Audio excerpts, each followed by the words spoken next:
A black CEO was removed from his VIP seat, but before takeoff, the entire flight crew was fired.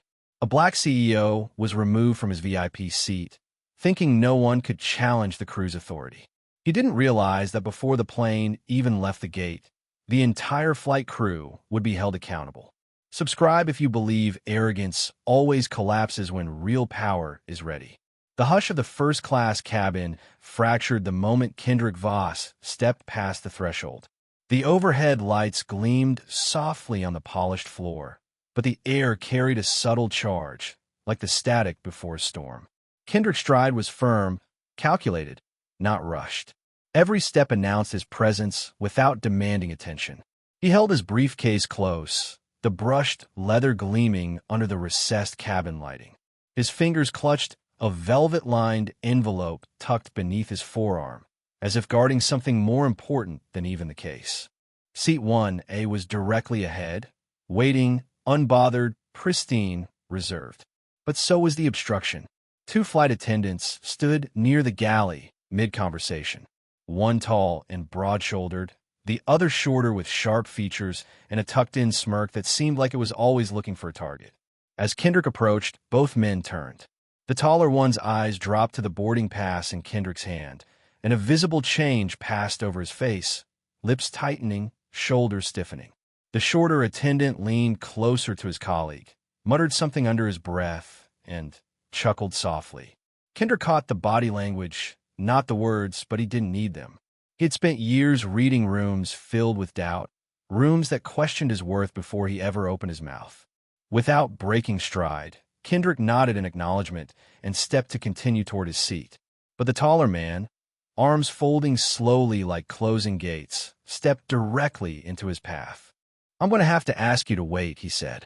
His voice wasn't loud, but it carried that clipped edge of practiced authority, like a man used to saying no and watching it stick. Kendrick stopped, posture still calm. He glanced down at the boarding pass in his right hand. "This says VIP 1A, he replied, his tone neutral, unimpressed. "And I'm right on time." The attendant didn't move. His name badge read Morel. His eyes held a glint of something older than protocol, something personal. "There's been a reassignment," Morel said, with forced patience. "Someone else will be taking that seat now." Kendrick blinked slowly once. "Says who?" Before Morel could answer, the shorter attendant stepped forward, arms behind his back like this was a game of theater. "Management decision," he said casually. "If there's an issue, take it up after takeoff." Silence rippled through the front rows of the cabin. Passengers subtly lowered newspapers, paused conversations, lifted eyebrows. The tension was quiet but electric, like everyone could feel something they weren't supposed to be watching. Kendrick didn't raise his voice. He didn't even blink. "No," he said evenly. "We'll handle it before takeoff." Morel's nostrils flared. His stance widened slightly, the way a man roots himself before confrontation. "Sir," he said through clenched teeth, "this isn't personal." "Of course it is," Kendrick answered. "Because policy without transparency becomes personal the moment it's enforced unequally." The shorter attendant opened his mouth again, but Kendrick raised a hand, not to silence him, but to reset the tone. "I'm not here for a confrontation," he said, his voice steady, quiet. "I'm here for my assigned seat. Seat 1A. I have a boarding pass, a contractual agreement, and no official from the airline has informed me of any change." A pause. Morel leaned in slightly, lowering his voice, but amplifying the aggression beneath it. "You're holding up the flight, Mr. Voss. That's disruptive behavior." Kendrick's eyes narrowed, just slightly, the only visible sign of irritation. "I'll gladly take my seat the moment I'm allowed to sit in the one I was issued." Another passenger in row 2 adjusted his position, clearly listening now. A few rows behind, the soft click of a phone being lifted was heard, subtle but noticeable. Just then, the speaker crackled overhead. The pilot's voice came through, requesting all passengers to take their seats for final preparations. Kendrick didn't move. Neither did Morel. From the rear of the cabin, a younger male attendant approached slowly, his steps hesitant. He looked barely out of training, nervous, unsure. He leaned in toward Morel, whispering something too low for passengers to catch. Whatever he said caused Morel's jaw to tighten. The smirk vanished from the second attendant's face as well. The facade was cracking. Morel turned back toward Kendrick, the mask of professionalism still barely holding. "Fine," he said, each syllable clipped. "You'll be moved to business class. It's still premium service." Kendrick studied him for a long moment. "This is not about class," he replied, calm as ever. "It's about conduct and transparency. So let me ask again, whose decision was this?" Neither man answered. Morel took a half step forward. "You've made your point. Now sit down, or we'll call security." Kendrick didn't flinch. He tapped on his phone screen, raising it slightly, not threatening, just displaying. The camera app was already open, the red dot blinking. "Already recording," he said, voice like steel wrapped in velvet. His eyes met Morel's without hesitation. "So please, go ahead. Sir, we're asking you nicely. Don't make a scene in front of everyone." The sentence sliced through the cabin's murmurs like a blade. Passengers froze mid-sip, mid-scroll, mid-sentence, their focus narrowing toward the front of the aircraft where the tension had thickened. Dr. Kendrick Voss remained still, his frame upright and composed in the narrow aisle between the galley and seat 1A. The tall flight attendant, broad-shouldered, jaw tight, badge gleaming, Morel R., stood just inches away, arms squared in challenge. His tone was flat, but edged with warning, like someone used to power being obeyed before questioned. Kendrick didn't move. His eyes, calm but sharp, held Morel's gaze. The moment had no theatrics, no raised voice, no grand gestures, only the quiet immovability of a man who had drawn a line in the carpet and refused to erase it. "You're asking me," Kendrick said, voice even and deliberate, "to vacate a seat I paid for, with a contract in place, without any explanation or authority visible. I'm simply declining." Around them, the silence grew more layered. A man in row 2 straightened his collar. A couple seated across the aisle exchanged hushed glances. The aircraft wasn't even at full capacity, yet the atmosphere had become densely occupied by tension, by implication, by the weight of a refusal that hadn't been expected. Morel leaned in slightly, his breath close. "You're holding up the flight. That's disruptive behavior." Kendrick tilted his head fractionally. "I'll gladly sit once I'm in the seat I was issued. Seat 1A. His voice didn't rise. It didn't need to. Each word was a held note, unshaken, as though carved from stone. Morel opened his mouth to retort, but a figure approached, a younger flight attendant, likely in his mid-20s, slim and jittery, stepping forward from the rear cabin. He stopped just behind Morel and leaned in a whisper. Whatever he said, Kendrick couldn't hear it, but the effect was immediate. Morel's shoulders twitched. His expression shifted, not softening but recalibrating. He turned back to Kendrick, jaw clenched tighter than before. "Fine," he said through gritted teeth. "You'll be moved to business class. It's still premium service." For a moment, Kendrick said nothing. His silence wasn't surrender, it was calculation, weighing what was said against what was left unsaid.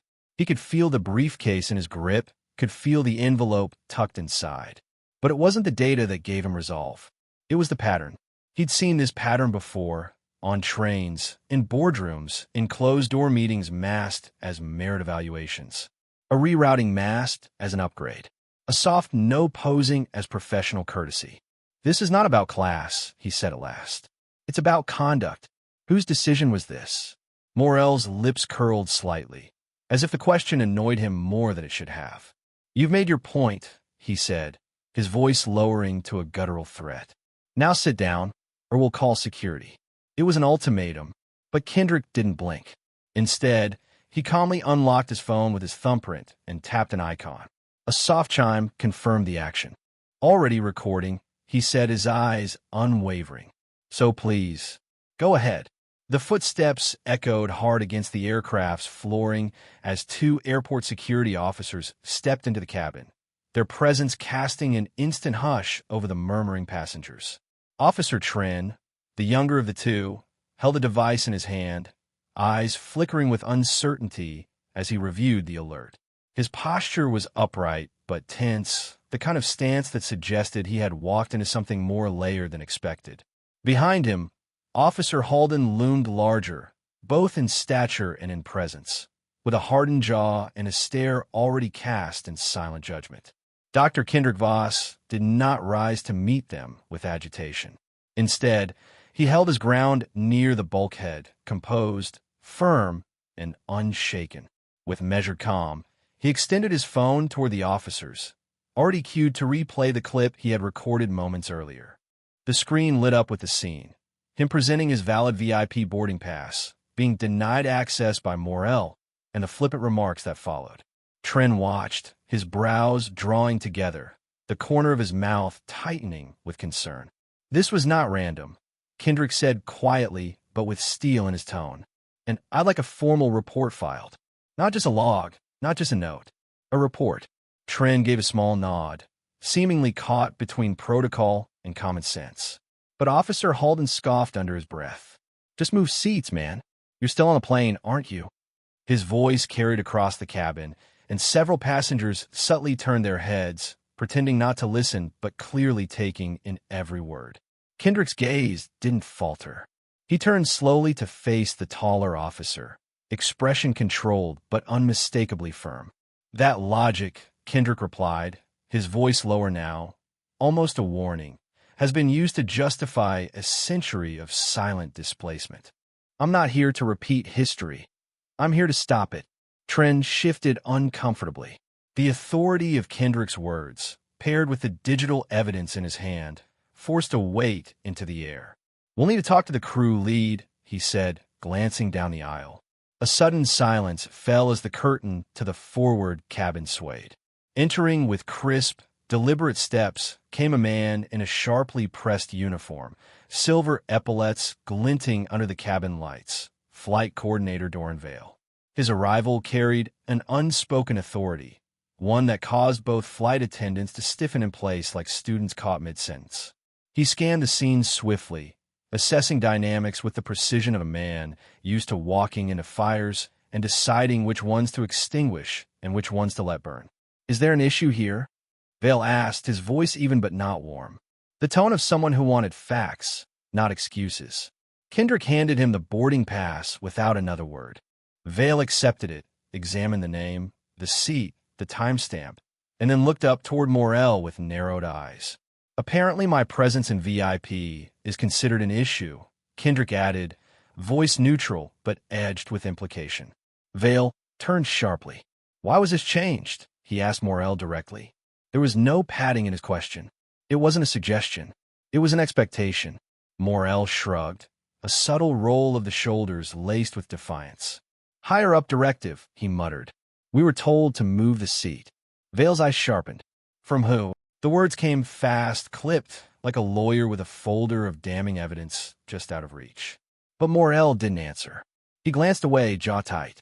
Kendrick didn't blink. He already knew the silence was an answer in itself. At that moment, Kendrick's phone buzzed in his hand. He didn't need to guess who it was. He read the message with quiet satisfaction. Cried-on legal team, standing by. The display faded out, but the pressure in the cabin did not. He looked up, gaze sweeping across Vale, then landing squarely on Morrell. You may want to get your actual higher-ups on the line, Kendrick said smoothly, his voice measured like the ticking of countdown. This won't end here. The aircraft door remained open, and the tension on board had thickened into a visible fog. Flight Coordinator Doran Vale turned away from the passengers and pressed a finger to his earpiece, stepping toward the bulkhead near the galley to take a call. His voice was low, hurried, and barely audible over the hum of the cabin systems, but his posture gave everything away: tight shoulders, a clenched jaw, eyes darting between Kendrick Voss and the two defiant attendants still stationed by the galley. Something was wrong, and everyone could feel it now. Kendrick remained standing in the aisle just feet from his assigned seat, one still empty, still waiting. He adjusted the weight of his briefcase against his leg and tapped the side of his smartwatch twice. The device emitted a soft beep in his earpiece. "This is Voss," he said quietly, his voice measured and controlled. "Initiate protocol shift. Route a direct call, through board liaison Severin Dorn to Rovanair's compliance director. Priority tier. There was a brief confirmation in his ear, and then silence. All around him, the cabin had grown uncomfortably still. Passengers who had previously kept to their own conversations were now whispering, peeking over seat backs, trying not to be obvious while very much invested in standoff. One man, several rows back, raised his phone just high enough to begin recording, the lens blinking with passive judgment. The atmosphere was shifting from quiet inconvenience to imminent confrontation. Vale returned moments later. His expression was tighter now, the color slightly drained from his face. "Mr. Voss," he began, voice carefully controlled, "we've confirmed your seat assignment was altered without any formal process or authorized override. There is no documentation of the change from the central system." Kendrick didn't smile. He simply gave a slow nod. "Thank you. So I may take my seat now." Vale's lips parted, prepared to agree, but before he could answer, Morel, the tall and muscular attendant with the square jaw and stubborn eyes, stepped between Kendrick and the empty seat. He planted his boots wide and folded his arms across his chest. "We've made the change," Morel said, his tone colder than before. "It's already locked in." Vale blinked. "Morel, step aside." But Morel didn't budge. "No," he said flatly, eyes fixed on Kendrick. "We follow the chain of command, not last-minute reversals made for drama." The word drama rippled through the cabin like a slap. A passenger, 2 rows back, coughed loudly, not from sickness, but from disbelief. Even Vale's mouth dropped slightly in shock. Kendrick remained composed. There was no fire in his tone, no raised voice. He simply lowered his gaze to the polished leather briefcase resting against his shin. He reached down, clicked the lock open, and pressed 2 fingers into a hidden notch beneath the handle. The briefcase beeped faintly. A signal was sent. A beacon, silent, encrypted, legal. Exactly 30 seconds passed. The cabin crew and passengers alike watched, confused, as Kendrick calmly turned his head toward the cockpit. Then the sound of the cockpit door opening sliced through the air like a blade. Captain Darren Keel stepped out slowly, his flight cap tucked beneath one arm, his expression unreadable but stern. He was a man used to controlling thousands of tons of steel through turbulence, but the tension in this cabin was heavier than weather. He approached Kendrick directly. "Mr. Voss," he said in a low voice, loud enough for only a few rows to hear. "You're not just a passenger, are you?" Kendrick looked the captain in the eye. "I'm also an investor," he replied without pause. "And your board chair has just entered this call." Captain Keel's brow twitched just slightly. He raised a hand to his earpiece and turned slightly away. For a few seconds, he said nothing, just listened. Then his body shifted, realigned with the decisiveness of someone who had just been given authority higher than his own. He tapped twice on the side of his comm device and turned back to face the cabin. His voice, though not loud, carried the weight of steel through the quiet. "Remove the crew from this aircraft." The cabin erupted in a wave of hushed shock as Captain Darren Keel repeated the order, his voice low but carrying the gravity of finality. "Flight crew is to be removed from the aircraft. Effective immediately." His words, spoken with the calm precision of someone who understood the full weight of authority, landed like thunderclaps in the otherwise still air. All motion seemed to stop.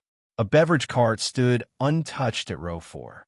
A passenger halfway through fastening his seatbelt froze mid-motion. The sound of the engine's hum beneath the cabin faded beneath the silence that followed. It was the kind of silence that came not from confusion, but realization. Morel's face contorted instantly. A red flush spread from his collar to his cheekbones. He took a step forward, incredulous. "You can't do that. We're the senior crew," he barked, chest puffed, eyes darting from the captain to Vale, and then to the still-seated Kendrick Voss. His tone trembled, not from fear, but disbelief. Years of being unchallenged had insulated him. He wasn't used to having his authority revoked, much less erased in real time. But Captain Keel didn't flinch. He was already entering an override directive on his control tablet, fingers moving with quiet certainty. As the internal code finalized with a confirming tone, a discrete vibration rippled through the aircraft systems, an automatic notification that crew reassignment was underway. No one dared speak. Even the co-pilot could be seen watching through the open cockpit door, lips slightly parted. Flight coordinator Doran Vale stood off to the side, arms folded but no longer neutral. "I warned you, Morel," he said softly, with the kind of regret that only came from knowing this could have been avoided. Kendrick remained standing, neither smug nor shaken. His composure was deliberate, his presence a declaration. He adjusted the velvet-lined envelope inside his briefcase and didn't look at Morel as the two uniformed security officers returned to the front of the plane. They didn't wait for verbal instruction. One gently tapped Morel on the shoulder. "It's time to disembark," the officer said firmly. Morel's smirking colleague, whose name badge read Terrell, huffed under his breath but followed, sneering at a pair of passengers who had raised their phones, cameras now rolling silently. The flight, once a vessel of control for the crew, had become a courtroom in the sky, and the verdict was being carried out in real time. As Morel passed seat 1A, his eyes locked on Kendrick. The tension between them was visible, an invisible cord pulled taut by pride and humiliation. He leaned in, his words hissed like steam from a kettle. "You think this means anything?" Kendrick didn't blink. He met the stare with a level voice, steady as steel. "It means everything." And with that, the former crew was escorted off. Almost immediately, the atmosphere shifted. A new team of standby attendants, summoned the moment Captain Keel initiated the override, began boarding from the jet bridge. Their expressions were neutral but alert, professional. They took their positions quickly and efficiently, the lead of a new team giving a nod to Vale, who had now moved to recalibrate the service logs. The entire process, though swift, carried an undercurrent of uneasy realization. This wasn't routine. This was precedent. Passengers craned their necks to glimpse the unfolding drama. Some recorded discreetly. Others sat stunned, gripping their armrests as if they, too, might be asked to account for something. The intercom buzzed. A new voice, clear, controlled, cut through the cabin. "Ladies and gentlemen, this flight will be briefly delayed due to a change in crew staffing. Thank you for your patience and understanding." The tension didn't dissipate immediately, but it no longer suffocated. Kendrick, with quiet dignity, finally stepped in his seat 1A. He didn't collapse into it, nor did he revel in the victory. He placed his briefcase beside him with deliberate care, ensuring the velvet envelope inside remained undisturbed. The leather creaked softly as he settled back. Moments later, the new lead attendant approached. He was younger, sharp-eyed, and carried himself with respectful focus. He paused just beside Kendrick, a tablet tucked under one arm, and spoke without a trace of condescension. "We apologize for the inconvenience, Dr. Voss. Anything you need, please ask." Kendrick didn't respond immediately. He took in the space around him, the quiet, the watchful passengers, the muted hush after the storm. Then he turned slightly, voice low but unmistakably clear. "What I need is integrity at 30,000 feet. The aircraft finally pushed back from the gate, but the turbulence on the ground had already eclipsed anything in the skies. Inside the cabin of Rovanair Flight 907, the hum of the engines was a pale echo compared to the silent storm still hanging in the air. Passengers whispered to one another with cautious curiosity, casting occasional glances towards seat 1A, where Dr. Kendrick Voss now sat, upright, calm, unreadable. The atmosphere was still dense, charged by the confrontation just minutes prior, where a captain's command had undone a calculated slight. Though the plane was taxiing, the echoes of Morel's forced exit still vibrated through the narrow cabin. Somewhere in row 3, a passenger scrolled through a video clip, eyes widening as they realized the man in question now sat just a few feet ahead. Kendrick kept his attention trained on the screen of his secured tablet, his face expressionless. Encrypted layers shifted beneath his fingertips as he reviewed confidential agreements, meeting schedules, and a draft of the upcoming announcement for the Global Aviation Ethics Summit. but his eyes flicked occasionally to the small alert window blinking at the bottom corner of the screen, a live stream of social media mentions. The moment had already left the aircraft. A grainy but unmistakable image of Morel being escorted off the plane, with Kendrick in frame behind him, was now tagged with a viral caption. Black CEO refuses to move from VIP. Entire crew removed before takeoff. Justice at the gate. The headline wasn't of his choosing, but it was spreading like fire across digital airwaves. Kendrick knew what that meant, visibility, but also volatility. His fingertips paused. He closed the alert stream and opened a secure channel instead, sending a silent burst to his legal team. Report Cento, Rovinair exec, and ASB. Stand by for media filter. He encrypted it with a proprietary cipher before the message disappeared from view. He leaned back slightly, resting his head against the leather seat. The plane rumbled beneath him, but his thoughts were louder. Across the aisle, an older gentleman with silver-streaked hair and a neatly pressed blazer adjusted his reading glasses. He had watched the earlier events unfold with the solemn stillness of someone accustomed to power, but weary of its misuses. Finally, he leaned forward slightly, voice soft but clear. "What exactly do you do, if you don't mind me asking?" Kendrick turned to him, polite but cautious. "I work in systems design and ethical enforcement protocols." The man's brow lifted, impressed. "Fitting," he said with a slow nod, then reclined again without another word. As the new flight attendants made their rounds, a subtle shift was noticeable in their behavior. Their eyes didn't dart past Kendrick. Their tone lacked the performative cheer many passengers had grown used to. Instead, there was a measured sincerity, the kind born not from fear, but from the realization that everything they did now mattered. Each gesture, each spoken word, was a thread woven into a narrative already leaving contrails across the digital sky. One attendant, tall with a trim beard and name tag that read Ellen, approached with a tray of drinks. "Dr. Voss," he said gently, "we apologize for earlier. Anything you need, please don't hesitate." Kendrick didn't look up from his screen. "Just water. Cold. No ice." Ellen nodded and stepped away. Kendrick exhaled through his nose, fingers briefly flexing around the armrest before returning to the tablet. He opened the AI compliance draft, the very protocol set to be unveiled at the summit in Velmora City. Vossarian Systems had spent nearly 2 years building it. Now, the man delivering it had become the demonstration. He thought back to Morel's face, not just in defiance, but disbelief, as if the very idea of a black man refusing to be silently displaced disrupted some unspoken order. Kendrick had seen that look before, but this time, he hadn't just witnessed it. He had dismantled it. The overhead lights dimmed as the aircraft ascended into cruising altitude. Kendrick glanced around the cabin. Most passengers had returned to their devices or books, some still whispering, others watching him from the corners of their eyes. A subtle tension still hung in the air, not of conflict, but of reckoning. They had seen something shift. As he returned to the briefing files, a quiet chime came through his earpiece. A low voice on the other end said, "Press just picked up the footage. We estimate 500,000 views by touchdown." Kendrick didn't react. Let it breathe. Wait for regulatory traction. There was a pause on the line, then the voice replied, "Understood." He ended the call, closed the file, and reached into a narrow compartment in his briefcase.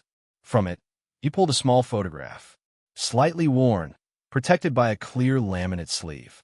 It was a picture of his son, smiling, arms raised mid-laugh, standing on the shoulders of a man who, by every definition, had defied where the world expected him to stand. Kendrick traced the edge of the image with his thumb. This wasn't about one seat. It never was. This was about legacy, visibility, the right to occupy space without explanation or apology. Just then, from a few rows back, another passenger leaned into the aisle. A younger man, wearing a navy business vest, mid-30s, with a cautious but genuine expression. "Sir," he said softly, "I just want to say, I've never seen someone handle something like that with such control. That meant a lot." Kendrick turned, eyes steady. He gave a brief nod, the barest acknowledgement of solidarity. No Ismail, just connection, the kind that required no performance. The engines hummed a little deeper as the aircraft cut across the clouds, climbing toward Velmora. Somewhere on the seat screen, a headline ticker rolled beneath the entertainment options. Rovanair responds to viral passenger incident. Kendrick saw it flash for a moment. He let out a short, dry breath that passed for a chuckle. They always commit once they're caught. The crew smirked, confident their actions would go unpunished, unaware that every protocol, every record, and every decision had already been lined up to reverse the humiliation instantly. If you believe cruelty under uniform always folds when strategy meets authority, hit subscribe now, because justice never hesitates. 2 hours into the flight, as the hum of the engines settled into a steady drone and the ambient cabin lights dimmed to a warm glow, Dr. Kendrick Voss's tablet buzzed quietly on the fold-out table before him. The message on the secure channel was brief, but the weight behind it landed with force. Crisis Division. Immediate briefing requested upon landing. Board has convened early. Incident flagged by national networks. Kendrick didn't react outwardly. Years of high-stakes leadership had refined his expression into something close to stillness. He picked up the tablet and typed a short response. Hold public statement. Wait for regulatory call. He paused before hitting send, then added, track all major outlets. Flag bias slant, if any. With one tap, the message disappeared into encryption protocols. He exhaled through his nose, slow and measured, then reached inside the inner lining of his briefcase. From a hidden pocket, he retrieved a small, creased photograph, his son, arms wrapped around a telescope, grinning beneath the wide sky of their countryside home. The contrast between the quiet, personal moment in the image and the corporate storm brewing in the digital world above it struck him harder than expected. He stared at the photo, his eyes softening, then whispered, "Legacy isn't built in boardrooms." Across the aisle, the man who had recorded the earlier confrontation between Kendrick and the flight crew cleared his throat. Early 30s, navy sweater, anxious fingers. He leaned in slightly, hesitant but compelled. "Sir," he said softly, "I just want to say, I've never seen anyone handle a situation like that. The way you stood your ground, it meant a lot to watch." Kendrick turned, folding the photo gently and slipping it back into his case. He offered a nod, polite, contained. "Thank you," he replied, his voice calm, but with a subtle weariness that betrayed how much energy the incident had cost him. The man nodded in return, but didn't press further. Instead, he sat back, clutching his phone, thumb hovering above the video he'd captured earlier, now uploaded and rapidly climbing in views. The caption read, "VIP seat denied to Black CEO. Watch what happens when they try to remove him." The internet, even at cruising altitude, had already begun its churn. Back in seat 1A, Kendrick turned on the in-flight Wi-Fi and glanced through the live news ticker. One headline caught his attention. Flight crew removed midair over VIP dispute, airline issues statement. He tapped on the article. It was short and sterile. "We are investigating a reported customer service concern aboard Flight 907. We are committed to fairness and respect for all passengers." Kendrick snorted under his breath. The kind of statement that said everything and nothing at once. They always commit once they're caught, he murmured to himself, eyes narrowing as the screen's reflection flickered in his glasses. The wheels of Flight 907 touched the tarmac with a soft jolt. But the moment the aircraft rolled to a halt at the private terminal of Velmora International, the atmosphere inside the cabin felt tighter than it had been at cruising altitude. The jet bridge had not even been connected when Kendrick Voss unbuckled his seatbelt, his mind already steps ahead. He knew what awaited. Through the narrow slit of the window, camera lenses glinted like glassy insects. Dozens of press members forming a line just beyond the frosted glass of the terminal corridor. Their presence wasn't random. This had gone public. Fast. The aircraft door opened with a hiss. A male compliance officer in a navy blazer boarded quickly, clipboard in hand. He moved with a mix of urgency and caution. Behind him, 2 men in plain clothes, Vossarian security, stepped into the cabin and aligned themselves naturally behind Kendrick, offering a quiet nod. The compliance officer cleared his throat. "Mr. Voss," he began, his voice respectful but tentative. "I'm here on behalf of Rovanair's internal affairs. We'd like to debrief you briefly before you leave the airport." Kendrick rose, adjusted his suit jacket, and looked the man squarely in the eyes. "Only if the session is recorded and transcribed. Non négociable." The officer blinked, then nodded once. "Understood." Inside a sterile interview suite tucked behind the private terminal, fluorescent lights buzzed faintly overhead. A high-definition camera on a tripod stood, already recording, its red light blinking. Kendrick placed his briefcase gently on the table and unlocked it with a subtle motion. The officer sat across from him, straight-backed but clearly unprepared for what was to follow. Without preamble, Kendrick laid out the evidence. First, the video footage he had recorded on board, his denial from Seat 1A, the crew's defiant tone, and the escalating confrontation. Then, with quiet precision, he pulled out a tablet and mirrored its screen to the wall-mounted monitor. A series of internal chat screenshots appeared, time-stamped and marked with usernames. "These messages," Kendrick said, voice calm but cutting, originated from Rovanair's own internal crew system. "They were provided to me by a verified whistleblower within your company. They were sent just hours before takeoff, and again mid-flight." The officer leaned in, eyes narrowing as he read one aloud. "We got another one, thinking money means respect. Move him out." He looked up, throat visibly tightening. "Is this real?" "As real as your crew's decision to humiliate me publicly," Kendrick replied, folding his hands before him. "And as real as the pattern of reassignment your records will show disproportionately targets passengers like me." The air in the room grew heavier.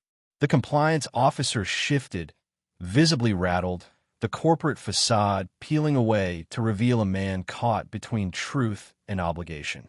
He rubbed his chin, struggling to compose his next sentence. This isn't standard," he said quietly. "I've never seen anything like this." "You have," Kendrick countered. "You just haven't been forced to look at it this closely." He stood, retrieving a printed dossier from his briefcase.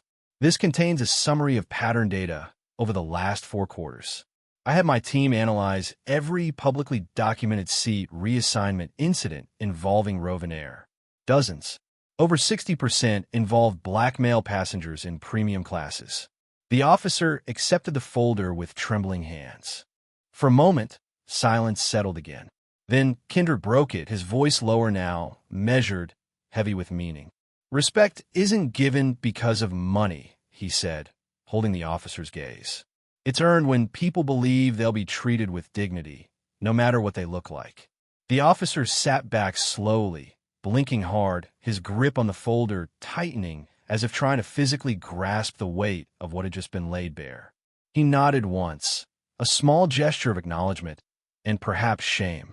"You just made my report very easy," he murmured. Kendrick reached down, relatched the polished briefcase, and rose to his full height. His tone was level, but there was steel behind it now, controlled, deliberate. "Then let's make their accountability just as easy."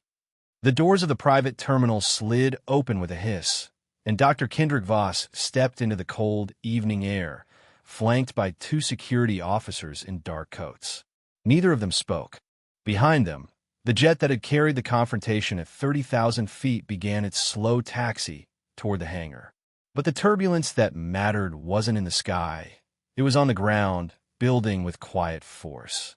As Kendrick settled into the back of the waiting black sedan, his thoughts were already shifting from confrontation to consequence. The driver eased the car forward, but even as the city lights of Velmora gleamed in the distance, Kendrick's mind remained on what had just unfolded. His phone vibrated, a secure message from Viserion Systems' internal legal division. He tapped it open. Subject: immediate escalation. Body: entire flight 907 crew placed on preliminary review. Additional audits initiated per protocol veil scan. Update to follow. Kendrick exhaled through his nose, his expression unreadable. He glanced out the tinted window as the terminal slipped from view, a silent battlefield, now echoing in digital chambers across the country. 12 hours after landing, Morel's name was trending, just not in a way he would have wanted. The lead attendant who had tried to block Kendrick from seat 1A had been suspended indefinitely. But something more damning was taking root. A preliminary internal audit, launched by Rovanair's board in a hurried midnight session, had revealed an ugly pattern. VIP seat reassignments, disproportionately targeting passengers of color, particularly black executives. The digital trail was thin but damning. The data didn't lie. As Kendrick approached the Vilmora Ethics Summit, he wasn't walking into a scheduled appearance. He was walking into a rewrite. The summit had reshuffled its entire agenda. A message from the director, handwritten and delivered by a runner, had read, "We need your voice now." Keynote slot, emergency override.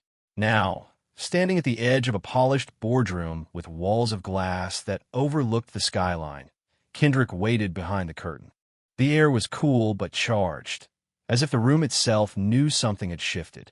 Inside, the hum of voices, regulators, CEOs, compliance officers, settled into a hush as his name was announced. He stepped into the light. All eyes turned. The overheads dimmed. A screen behind him displayed a single image. The moment Kendrick stood firm on the aircraft, Morrell's arm stretched across the aisle in defiance. No sound, just the image. The silence deepened. Kendrick walked to the podium, his steps unhurried. He adjusted the mic with one hand. Then, in a clear voice that carried through the stillness, he began, "What happened at 30,000 feet," he said, scanning the crowd with even composure, "isn't just about altitude. It's about attitude. No applause. Just impact." Kendrick didn't need theatrics. Truth was enough. He spoke of how language disguised bias, how professionalism was often used as camouflage for exclusion, and how policy too often became a weapon rather than a framework. He deconstructed the event not as a personal affront, but as a systemic signal, a warning flare that too many had ignored. He explained how Vossarian systems had already begun designing predictive ethics platforms that identified micro-discriminatory behaviors embedded in service structures. "You don't need a scandal to audit your conscience," he said. "You need a standard." At one point, a regulator from the Helvern Aviation Board whispered to a colleague, "This wasn't a keynote. This was a reckoning." After the talk, Kendrick stepped down into a blur of movement. Multiple board members from different aviation committees approached him, business cards in hand, requests in their eyes. Dr. Voss, one said, "We've been trying to develop our own passenger dignity guidelines, but your framework, can we study your compliance modules?" Another interrupted. A third, more senior, placed a hand lightly on Kendrick's shoulder. "We're drafting a reform bill. Would you advise us?" Kendrick turned to him, calm and measured. His voice, while soft, was unmistakably resolute. "I'll do better than advise," he said, adjusting his briefcase strap. "I'll help write it." The memo hit the news cycle like a thunderclap. Kendrick sat alone in his office, high above the city skyline, watching the panel unfold on the national broadcast. His name, Dr. Kendrick Voss, founder and CEO of Vossarian Systems, flashed across the lower third of the screen. A sharp-voiced news anchor read the words slowly, each syllable sparking a reaction on the panel. Frontline discretion should always prioritize optics. A stunned silence followed before one panelist leaned forward and muttered, "That's code for image over justice." Kendrick's eyes narrowed, his hand curling around the handle of his briefcase, as if anchoring himself to something stable. He had expected spin. He had prepared for misdirection. But this memo confirmed a culture, not a mistake. Down the hall, a quiet knock interrupted his thoughts. Joran Pell, his executive coordinator, stepped in holding a secure folder. "Dr. Voss," he said, voice low, "we've received a formal invitation. Civil Aviation Standards Committee. They want your testimony." Kendrick took the folder without speaking.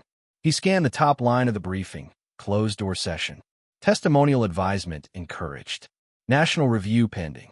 Beneath the legal language, he saw what it really was, pressure building. The moment was shifting. They no longer wanted a reaction. They needed a reckoning. But Kendrick didn't answer right away. He walked to the far window, overlooking the helipad across from the Vossarian Tower. Clouds were shifting in from the east, heavy, indifferent, just like the system he was now confronting. He tapped the glass gently. "Prepare the draft," he said finally. "But not yet. Timing matters." "Understood," Joran replied, retreating quietly.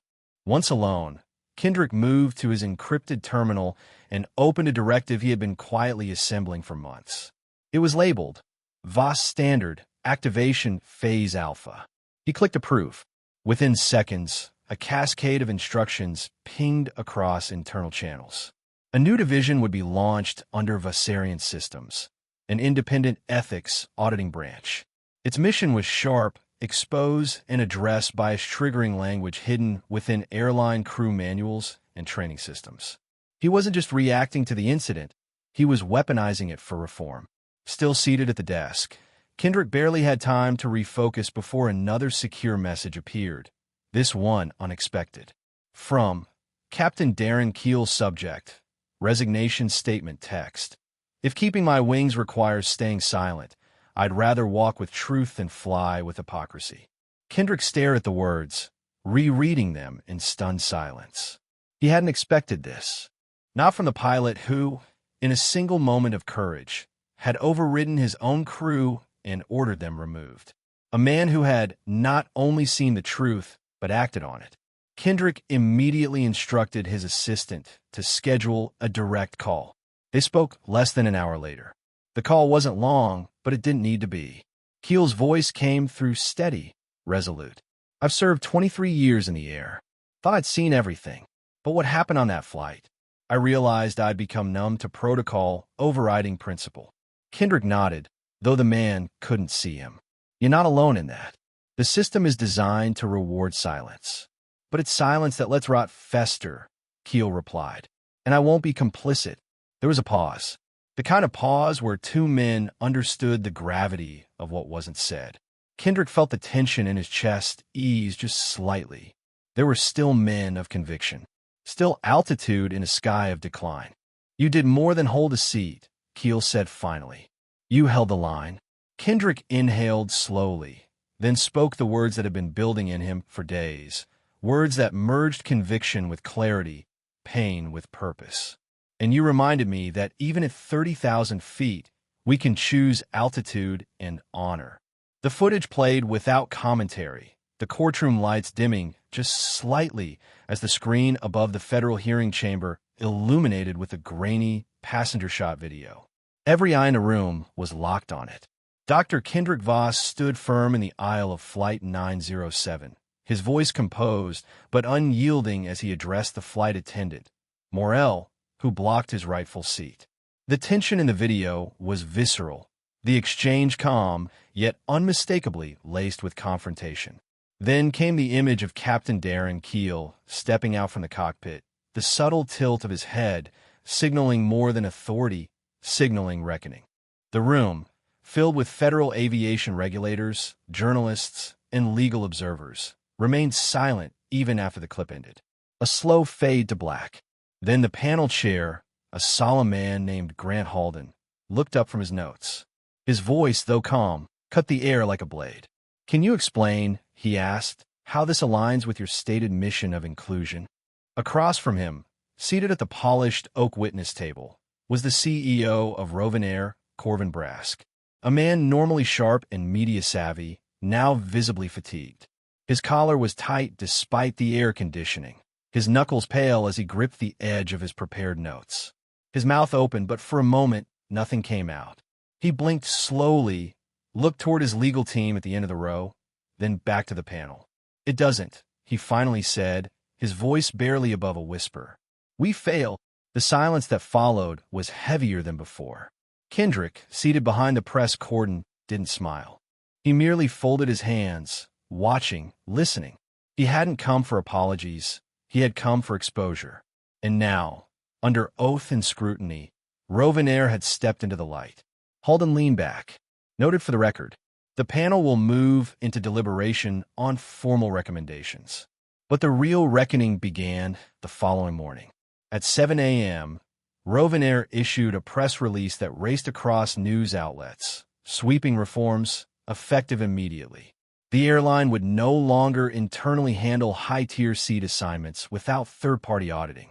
A new compliance agreement had been executed overnight, signed with none other than Vossarian Systems. That same morning, Kendrick sat in a quiet hotel conference room in Velmora City, scanning the press on his tablet. He ignored the headlines. What caught his eye was the clause he had insisted be made public. Mandatory external ethical review by a Vossarian-approved body on all customer service disputes exceeding standard policy thresholds. He sipped his coffee in silence. His assistant, Ren Marin, entered with a hard copy of the Velmora Tribune. Kendrick took it, his eyes narrowing on the full-page cover. His own statement in bold, just beneath the masthead. This was never about me. It was about those who will never have cameras, lawyers, or platform, yet face the same disrespect daily. May this become their shield. No commentori. No interview. Just the words. Ren leaned forward. Social traction on that quote's unreal. Trending globally. Kendrick didn't respond right away. He was fixated on something else, an image centered just below the quote. It was the now viral photo, snapped mid-flight, sent around the world by a passenger on Flight 907. The frame captured Kendrick sitting alone in seat 1A. Upright. Calm. A man dressed for purpose, not spectacle. His polished briefcase sat just beside him on the leather cushion, and the faint glow of overhead lights pooled like a spotlight above his head. No gestures, no applause, just presence. Ren looked over his shoulder. You moved more than the needle, sir. Kendrick exhaled slowly, then placed the paper down. At that moment, somewhere in a distant airport staff room, Morel was facing a disciplinary tribunal. Somewhere else, a young airline trainee was being shown footage from Flight 907 as part of new ethics protocol. And in a boardroom across the Capitol, executives were rewriting policies not out of fear, but out of example. The ripples had begun. But Kendrick wasn't interested in legacy. Not yet. He was interested in systems, in prevention, in making sure no one else had to speak a legal code just to sit in a seat they'd rightfully earned. He stood, adjusted the cuff of his jacket, and nodded to Run. Let's brief the compliance team. There's more work to do. As they exited the room, Ren glanced back at the Tribune, still resting on the table. The final caption under that powerful photo remained bold, unedited, untouched. They tried to move him. He moved an entire system. 3 weeks later, in the soaring glass auditorium of the Velmora Terminal Complex, Kendrick Voss stood silently beneath a wide skylight as camera shutters snapped in quiet succession. The unveiling ceremony had just begun, and the sound of polished dress, shoes echoed through the domed space. Before him stood a tall, brushed steel plaque, now covered with a ceremonial black cloth. His hands were steady, though the air around him carried a weight few could see, a weight forged from confrontation, restraint, and unshakable clarity. A moderator stepped up to the podium, a man in a navy blazer with aviation insignia pinned on his collar.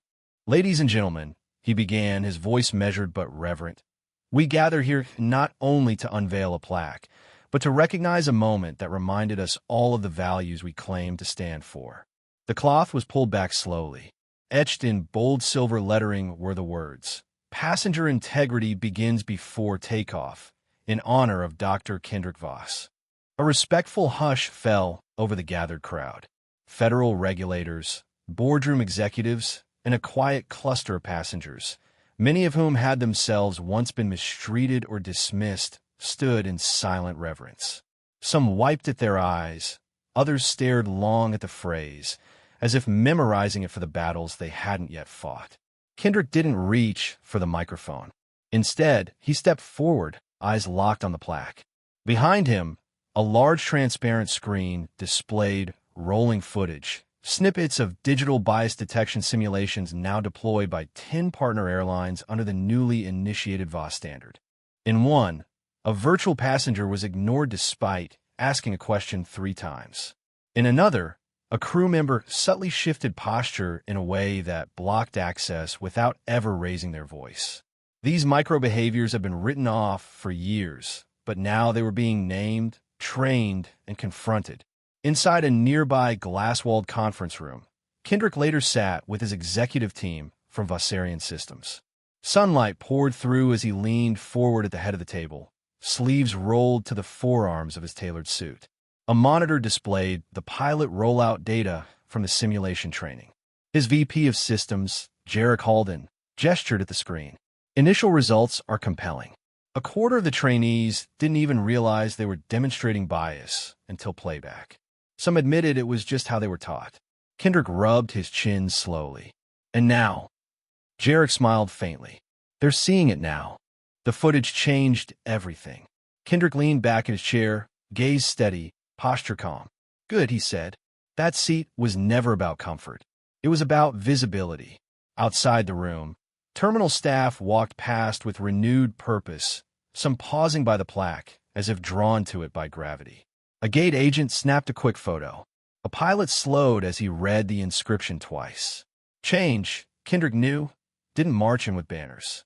It whispered through repetition until the silence around it cracked. As the day wound down, Kendrick declined a car and instead walked toward the general departure gates, briefcase in hand. His team had offered to handle his next flight, but he had declined.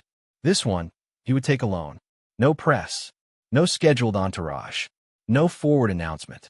Just a man, a seat, and the quiet return to routine. The terminal buzzed with casual activity, luggage wheels, final boarding calls, families rushing with last-minute snacks. Kendrick moved with calm precision, checking into his standard gate, walking past passengers who didn't recognize him. It felt right. He handed his boarding pass to the agent at the gate, an older man with salt and pepper hair and a warm demeanor. The man scanned the pass, paused, and looked up. Recognition flickered. "Welcome aboard, Dr. Voss," he said sincerely.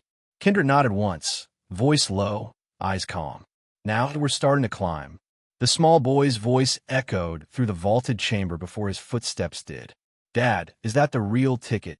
His father didn't answer right away.